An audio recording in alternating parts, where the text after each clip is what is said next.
ئەم ساڵیش و ساڵانی دیکەش و زۆریش داکۆچی دەکەن لەسەرەوەی کە پێویستە دۆخی ناهەمواری هەرێمی کوردستان چارەسەر بکرێ. بەڵام دۆخەکە نەک هەر چارەسەر ناکرێ، بەڵکوی من دەیبینم ڕۆژ بە ڕۆژ بەرەو خراپتریش دەچێ.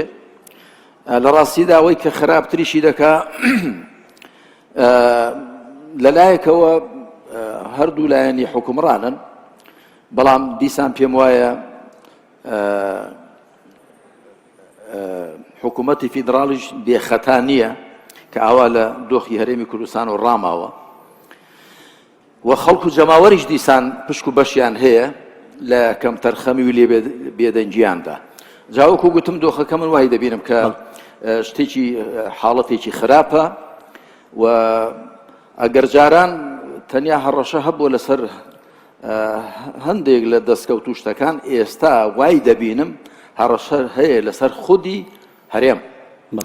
هەرێمی کوردستان بۆ خۆی لە مەعرەزی خەتەردایە کە هەمومان بە بەرچاوی هەمومان و ڕۆژ بە ڕۆژ زیاتر دەپوچێتەوە، بێهێز و پێس دەبێ و خەڵک و دەر و دراوسێش زیاتر لە هەرێم و لە کاربەدەستانی هەرێم بێمنەت دەبن.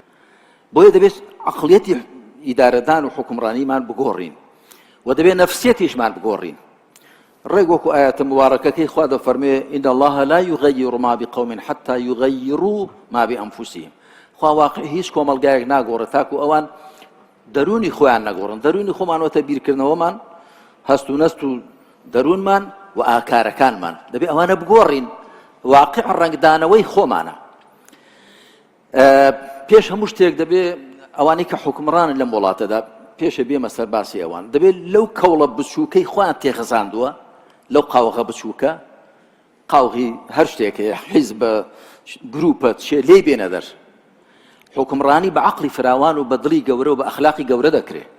هەر کەسێک بێوێ بەرپرسی وڵاتێک بێ دەبێت بەقەدەر خەڵکی هەموو وڵاتەکە عەقڵی فراوان بێ، دڵی گەورە بێ، ئەخلاقی گەورە بێ، گرنگی پێدانی گەورە بێ، نەکەر خۆی ببینێ، نەکەر خۆی و بەرژەوەندیەکانی خۆی و حیزب و خزم ببینێ. دەخۆ ئێستا پارتیوێکێتی هیچ نەماوە لەم وڵاتەدا بۆ خۆیان قۆرێخ نەکرد. چماوە یعنی؟ ئەوە داهاتە، ئەوە نەوتە، ئەوە عەرزە، ئەوە ئاسم، هەموو شتێکیان بۆ خۆیان قۆرە کردووە. ئێستا کاکە خۆ بۆ خۆتان بۆ پێک نایەن.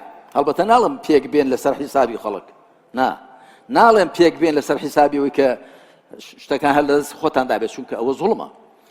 بەڵام وەرن پێک بێن لەسەر شێوەی ئیدارەدانی ئەم وڵاتە بە شێوەیەکی دادگەرانە، بە شێوەیەکی وا کە خوا لێتان ڕازی بێ و خەڵک لێتان ڕازی بێ. ومن پێشم وایە هەنگاوی یەکەم بۆ خەڵکی ئەم وڵاتەی ئێمە کە خواناس و مسلمان و خواپەرستن، ئەوە پێشە لەگەڵ خوادا ئاش بنەوە، لەگەڵ ئیسلامدا ئاش بنەوە، لەگەڵ پێغەمبەردا عەلەیهی سەڵات وسەلام ئاش بنەوە.